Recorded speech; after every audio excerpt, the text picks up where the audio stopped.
with us how Chevron is planning to take advantage? Yes, one of the things that I've been involved with driving is... The following program was recorded at the ARC Annual Industry Forum in Orlando, Florida.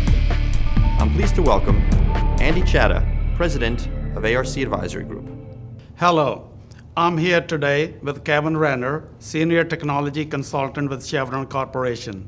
I will be speaking with Kevyn regarding how Chevron is taking advantage of new innovative IT solutions. Welcome, Kevyn. Thank you, Andy. Nice to be here. Kevyn, I looked at your presentation. You have a very interesting and exciting presentation. It's right in line with our theme of our forum, rethinking operations and maintenance. Could you share some of the points from your presentation with us today? Yes, the presentation is really focused around IT innovation and the way we're using IT to help drive business value.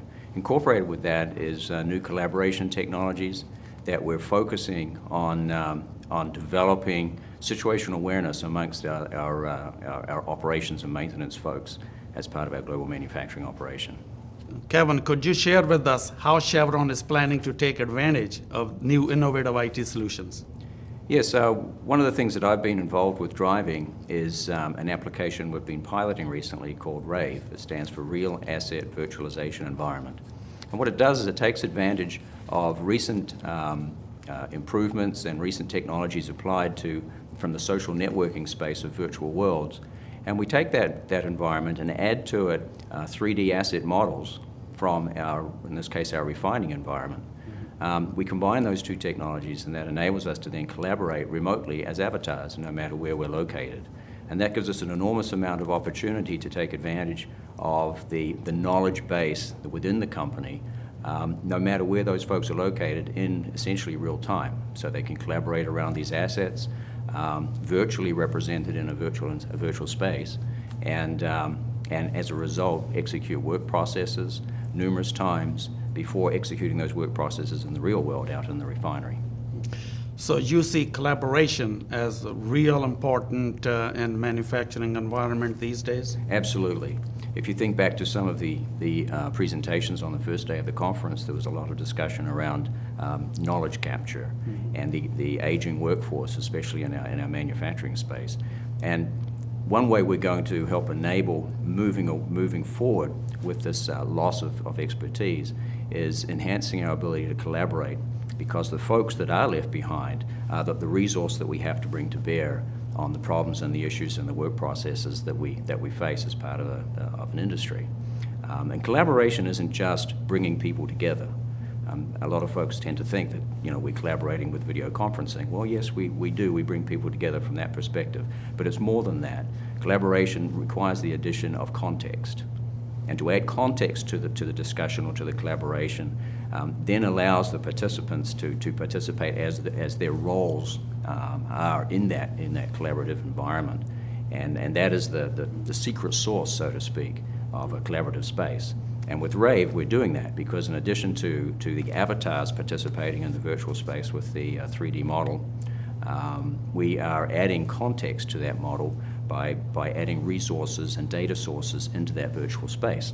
It could be real-time information from the refinery, it could be historical trend information, it could be asset-related information, it could be maintenance record information, a variety of things that we can bring into that space to add context to that collaborative session.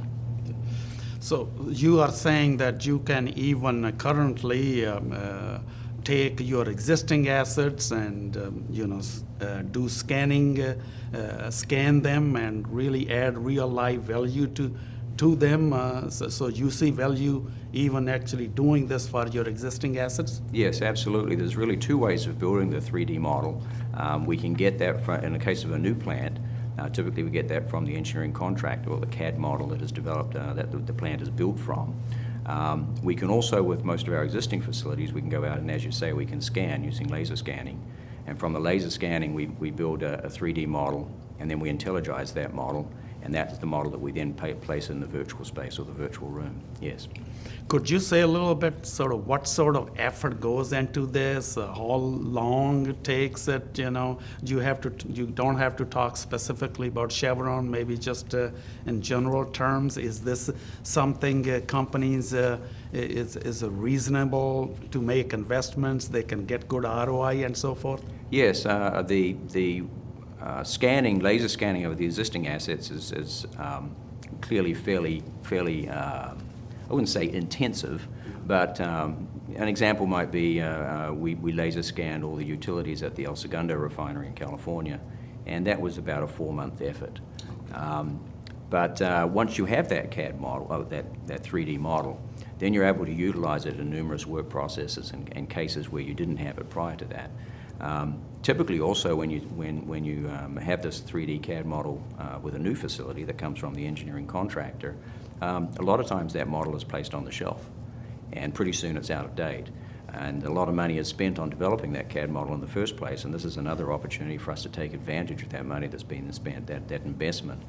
We can now take advantage of and bring it into an operations and maintenance environment, which is where we're seeing RAVE being used.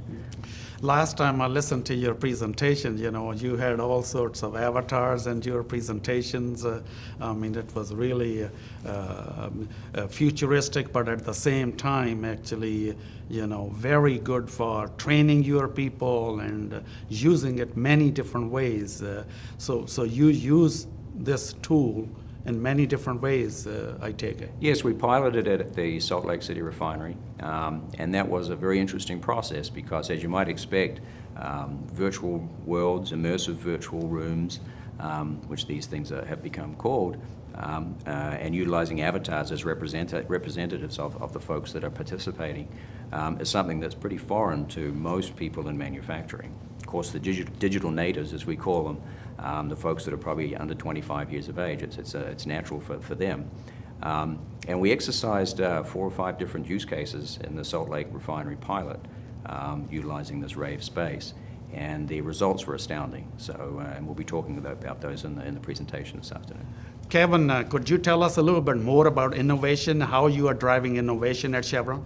Yes, I think this whole innovation space is something which is very interesting. I mean, a lot of people are talking about innovation and the provocative application of technology. Provocative is a word that's being bandied around quite a lot recently. Innovation can come from many places. You can't institutionalize innovation within a company. And so there has to be an understanding or a knowledge or a culture that's built into the company that enables innovation and enables that spark of innovation to then flourish and blossom. And what we've done with RAVE is a good example of that, where we've utilized technologies that have come from 2 or 3 different environments and brought them together into a space and then applied that to hopefully drive business value. Kevin, thank you for being with us today. We have been speaking with Kevyn Renner, Senior Technology Consultant with Chevron Corporation. Thank you for watching.